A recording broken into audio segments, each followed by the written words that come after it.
Bubbles présente, Projet Flèche Antique, chapitre 9, les électrons libres. Toute vie humaine est équipée d'un navigateur de la totalité. C'est la sagesse centrale. Il entraîne l'instrument humain à percevoir l'existence fragmentaire comme un chemin vers la totalité et l'unité.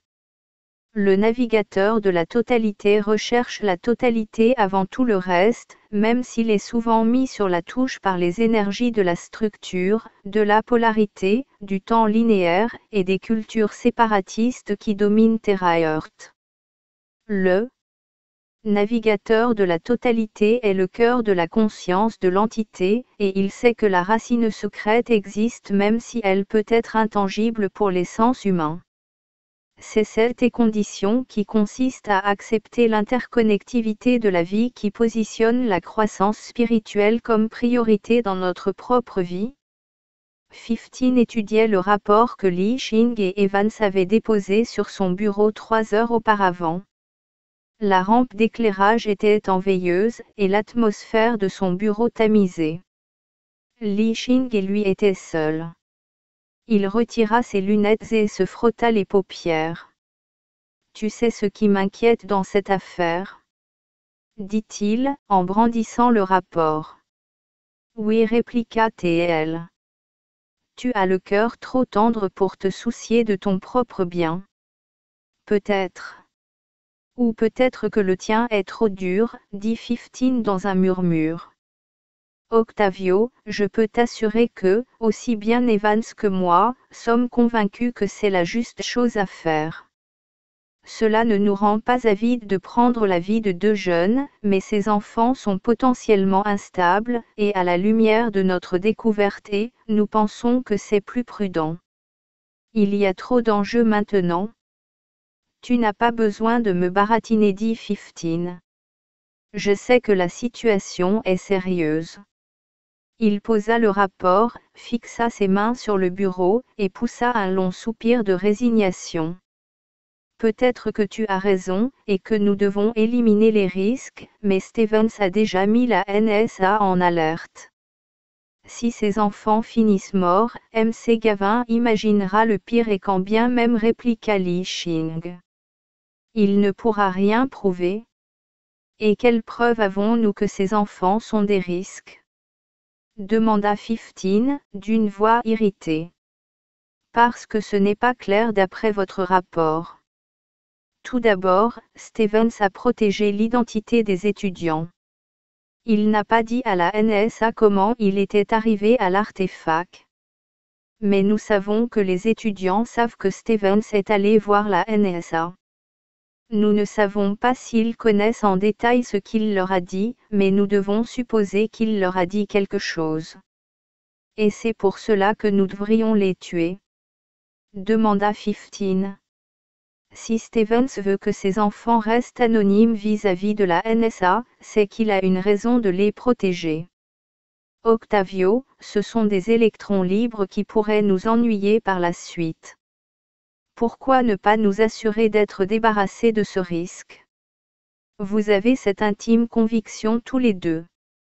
Oui, répliqua T.L. sans hésitation. Il regarda Li Xing en face, les yeux scrutant intensément son visage. Si nous ne faisons rien, en quoi est-ce gênant ? Et que se passera-t-il si ces enfants vont voir la NSA, à l'insu de Stevens, et leur montrent où ils ont découvert l'artefact ? Ne penses-tu pas que MC Gavin enverrait son équipe rôdeur autour du site ? C'est un risque que nous ne devons pas prendre. Tout ce que MC Gavin sait, c'est que nous avons envoyé une équipe de reconnaissance au Nouveau-Mexique. Il ne sait pas où. Nous nous sommes assurés que les satellites de la NSA étaient hors de portée lorsque nos missions ont touché le sol. Li Xing rajusta son ton. Si nous sécurisons la situation, nous pouvons nous assurer que le site restera notre secret. 15 soupira de résignation. D'accord, mais je ne veux plus entendre parler de ça, à moins qu'il y ait un problème. D'accord ? Compris ? Le troisième témoin lumineux de 15 signala un appel. Tu sais qui c'est? Dit 15 d'un air terrifié.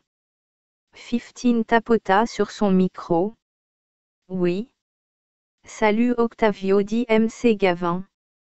J'espérais que vous étiez encore au bureau. Comme vous le savez, je vis pratiquement ici. Je suis sur votre micro, n'est-ce pas? Oui, c'est ça. Étiez-vous seul? Demanda MC Gavin d'une voix suspicieuse. J'essaie de garder les mains libres pour faire du thé. Ça va? Où est ma bande replay? Je l'attendais hier. Oh, je ne savais pas qu'il y avait un délai de livraison. Je veux juste la bande. Quand pouvez-vous l'envoyer? Demain? Quand demain? Demain après-midi. Envoyez-la rapidement s'il vous plaît. Je veux regarder cette ASAP. Compris? Rien d'autre. Non, c'est tout. Au fait, dit 15, lorsque vous avez parlé à ce professeur. Je crois que son nom était Stevens. À propos de l'artefact qu'il a retrouvé, est-ce qu'il a dit quelque chose à propos de l'endroit où il l'a trouvé ou de la manière dont il se laisse procurer? Vous ne savez pas? Non. Selon le bon professeur, un source anonyme le lui a envoyé. Par courrier? Non, c'est un messager qui le lui a apporté, je crois, dit MC Gavin. Pourquoi? Une des théories sur laquelle nous travaillons actuellement est que l'objet serait un appareil localisateur. Cela pourrait être utile de savoir où il a été trouvé. Cela pourrait se révéler intéressant. Bon, si cette source anonyme refait surface, le bon professeur doit nous contacter.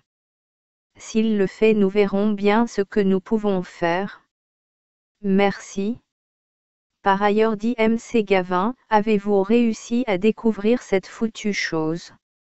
Non, mais nous essayons encore. Bon. Bien, je dois partir, dit MC Gavin. J'attends impatiemment de voir les bandes replay. Oh, et vous vous souvenez bien que Donovan commence demain. Vous serez sympa avec lui, je suppose. Bien sûr. Bien sûr. Au fait, comment est le thé? Quoi? Le thé, dit McGavin. Vous avez dit tout à l'heure que vous faisiez du thé. Il est parfait. Parfait. Je vous laisse partir, Darius, je sais que vous devez rouler. Passez un bon week-end. Merci. Vous aussi.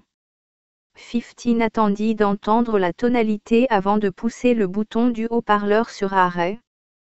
Qu'est-ce que t'en penses? C'est un abruti, répliqua Li Xing. Tout ce que je pourrais dire de plus serait superflu. En fait, je voulais parler de son histoire au sujet de la source anonyme. Cela confirme que Stevens protège les étudiants. Oui, dit 15, mais cela suggère aussi que notre professeur raconte deux histoires différentes. Il nous a dit que les étudiants étaient la source de la découverte. Et il a dit à MC Gavin que la source anonyme le lui a fait adresser. Donc il essaie de savoir si MC Gavin accepte son autre histoire, interjecta Li Xing. Si cette histoire était acceptée par MC Gavin, alors il saurait que nous, supposés être la NSA, les gens qui ont pris l'artefact, ne sommes pas affiliés à la NSA. Exactement, dit 15 en hochant de la tête. C'est un homme intelligent, observa Li Xing. Mais toute cette suite de raisonnements suppose que MC Gavin nous dise la vérité. Ce n'est pas facile à accepter. Peut-être pas, répliqua 15. Mais je suis sûr d'une chose, il faut que nous fassions quelque chose à propos de ces deux étudiants. Il saisit le rapport sur son bureau et l'ouvrit à la page 4. Pourquoi n'avons-nous pas fait une restructuration mémorielle à chacun d'eux lorsque nous avons découvert cette chose? Tu connais la réponse, répliqua calmement Li Xing. Nous ne pensions pas que ce soit autre chose qu'un artefact isolé, peut-être même un canular. Nous ne pensions pas qu'il nécessitait des mesures extrêmes. Et de plus, nos documents secrets marchent 98% du temps. 15 fit défiler le rapport et alla à la dernière page pour apposer sa signature. Utilisez le scénario 2. Prévenez Branson et gardez cela en dehors des Hervé. Je ne veux pas que Samantha soit au courant. Je comprends, dit Li Xing. Es-tu prêt pour un massage du dos? Je crois que je vais passer quelques coups de fil et vérifier le projet du code français avant de partir. Merci quand même. Qu'est-ce qui ne va pas? Demanda Li Xing, montrant un visage soucieux.